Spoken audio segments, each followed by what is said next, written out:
बेजू बाज और कालू कौवा बहुत ही पक्के दोस्त थे। दोनों ही बहुत शरारती थे। शरारत करते समय वे ध्यान ही नहीं रखते कि उनकी शरारत से किसी को क्या नुकसान हो सकता है। दोनों दिन भर एक दूसरे के कंधे पर हाथ रखे मोहल्ले भर में आवारागर्दी करते थे।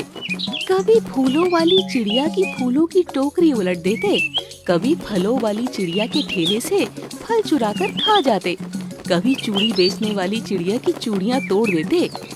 जंगल के सारे पक्षी उनसे बहुत परेशान थे। एक दिन सभी पक्षी मिलकर उनकी माताओं के पास गए।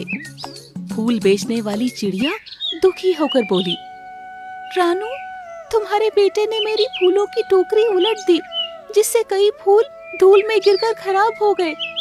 मेरा कितना नुकसान हो गया। चूड़ी बेचने वाली चिड़िया रोते हुए बोली, मेरे नुकसान हुआ। मैं कितनी मेहनत से चूड़ियां बनाती हूँ और उन्हें बेचकर अपना घर चलाती हूँ। फल बेचने वाली चिड़िया गुस्से से बोली, ये दोनों मेरे फल चुराकर खा जाते हैं। सुनकर बेजूबाज की माँ रानू कहती है, हम खुद अपने बच्चों की शरारतों से परेशान हैं।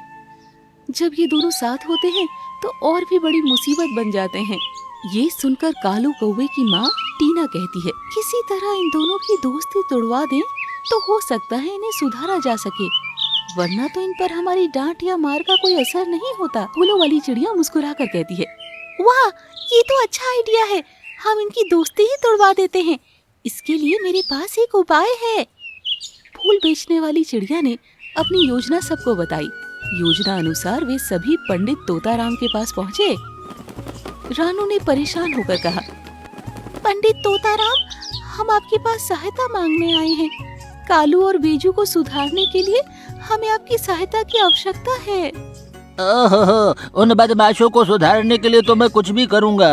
अब वो मेरे यजमानों को ये कहकर भड़काया करते हैं कि तोताराम पोंगा पंडित है। अरे तोताराम की भविष्यवाणी को तो ब्रह्मा भी नहीं काट सकते। तोताराम जी, हम सब जानते हैं कि आपकी भविष्यवाणियाँ सदा सच होती है। अब यही भविष्यवाणी प्रयोग करके हम दोनों दोस्तों के मन में एक दूसरे के प्रति शक का बीज डालना चाहते हैं। हाँ, और शक तो वो कैंची है जो किसी भी रिश्ते की मजबूत से मजबूत डोर को भी काट सकती है। फिर कालू और बैजू की दोस्ती की डोर कैसे नहीं कटेगी। अगले दिन से प्लान पर अमल किया जाने लगा। पंडित तोताराम ने अपने घर के बाहर लिखवा दिया कि शिवरात्रि के उपलक्ष्य में वो फ्री में सबके हाथ देखकर उनका भविष्य बताएंगे। कालू और बेजू की नजर इस पर पड़ी तो उनका भी अपना हाथ दिखाकर अपनी भविष्यवाणी जानने की इच्छा हुई।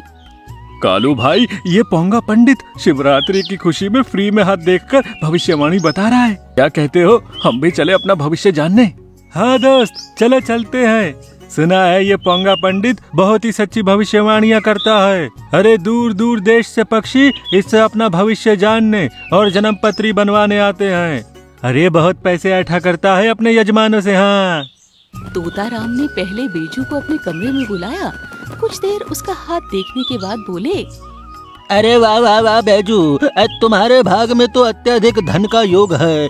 तुम्हें कोई अनमोल रत्न मिलने वाला है जिसकी कीमत बहुत ही ज्यादा होगी।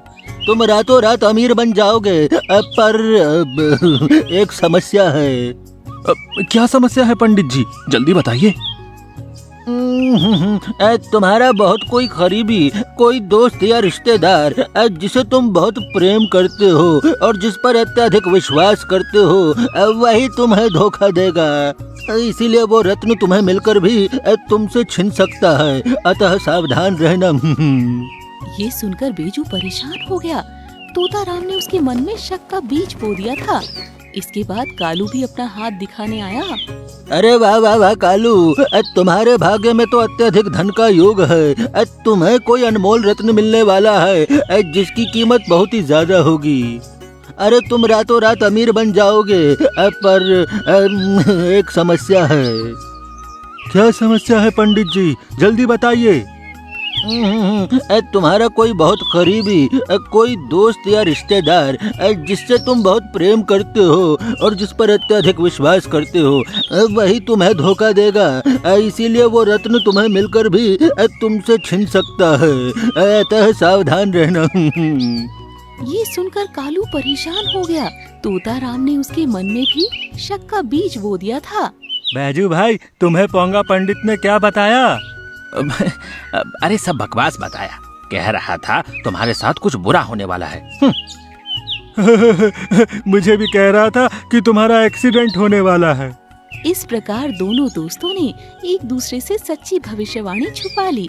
पहली योजना सफल हो चुकी थी।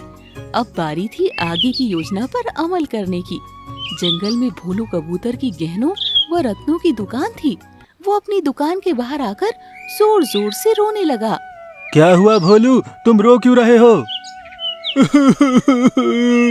अरे कालू, कल ही मैं एक बहुत ही कीमती रत्न खरीद कर लाया था, पर जाने उसका थैला कहाँ गिर गया। जो भी मेरा रत्न ढूंढ कर लाएगा ना, मैं उसे इनाम दूंगा। अच्छा, चिंता मत करो, मैं कोशिश करता हूँ। हाँ, वैसे वो रत्न कहाँ गिरा था? नदी के पास। फिर क्या, कालू और बेजू दोनों नदी की ओर उड़ चले। पंडित तोताराम की भविष्यवाणी सच हो गई थी। उन्हें कीमती रत्न मिलने वाला था। भला जिसे रत्न मिल जाएगा, वो थोड़े से इनाम के लिए उसे भोलू को वापस क्यों करेगा? दोनों दोस्त नदी किनारे रत्न ढूंढने लगे। साथ ही एक दूसरे पर भी नजर रख रहे थे कि कहीं दूसरा वो रत्न न हड़प ले। पंडित तोताराम की एक भविष्यवाणी तो सच होती प्रतीत हो रही है। इसका मतलब दूसरी भविष्यवाणी भी सच हो सकती है। कालू मुझे धोखा देकर रत्न हड़पने की कोशिश करेगा। मुझे सावधान रहना चाहिए और उस पर नजर रखनी चाहिए। बैजू बहुत ही चालाक है। अगर रत्न उसे मिला तो मुझे बताएगा भी नहीं और चुपचाप लेकर भाग जाएगा। पंडित तोताराम की भविष्यवाणी जरूर सच होगी। अरे मेरा दोस्त ही मुझे धोखा देगा। हाँ, इत्तेफाक से कालू और बेजू दोनों की नजर एक काले थैले पर साथ पड़ी।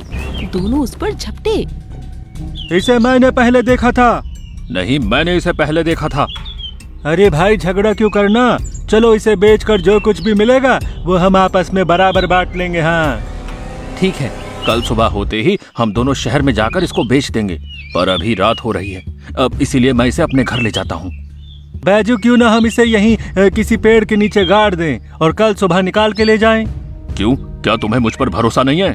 अरे भरोसा तो तुम्हें भी मुझ पर नहीं है, वरना तुम इसे रात भर के लिए मुझे ही रखने को दे देती। आखिरकार वहीं एक पेड़ पर निशानी लगाकर उन्होंने उसकी जड़ के पास वो रत्न गाड़ दिया।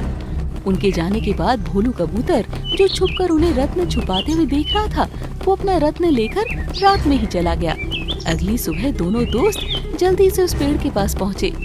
पर ये क्या, वहाँ तो कोई रत्न नहीं था। ये क्या, वो रत्न कहाँ गया? अरे जरूर तुमने चुराया है। तोताराम ने सही कहा था कि मुझे रत्न मिलते मिलते मुझसे दूर हो जाएगा, क्योंकि मैं एक धोखेबाज दोस्त पर भरोसा करूंगा। हाँ। अच्छा, पर उस दिन तो तुम कह रहे थे कि पंडित ने तुम्हारे विषय में कुछ और ही भविष्यवाणी की थी। इसका मतलब है कि पंडित तोताराम की भविष्यवाणी सच साबित हुई। मेरे जिगरी दोस्त ने ही मेरे साथ धोखेबाजी की है।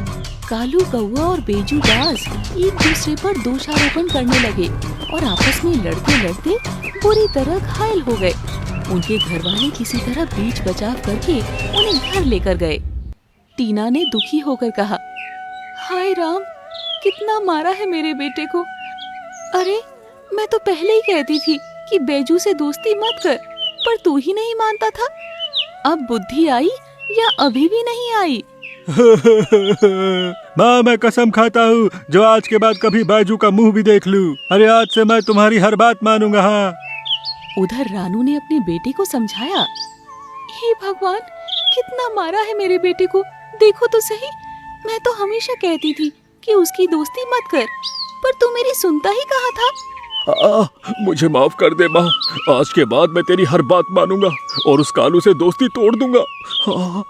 उस दिन के बाद से कालू और बेजू ने एक दूसरे से बात करना छोड़ दिया। जंगल के सभी पक्षी इस बात से खुश थे कि अब वो किसी को परेशान नहीं करते थे।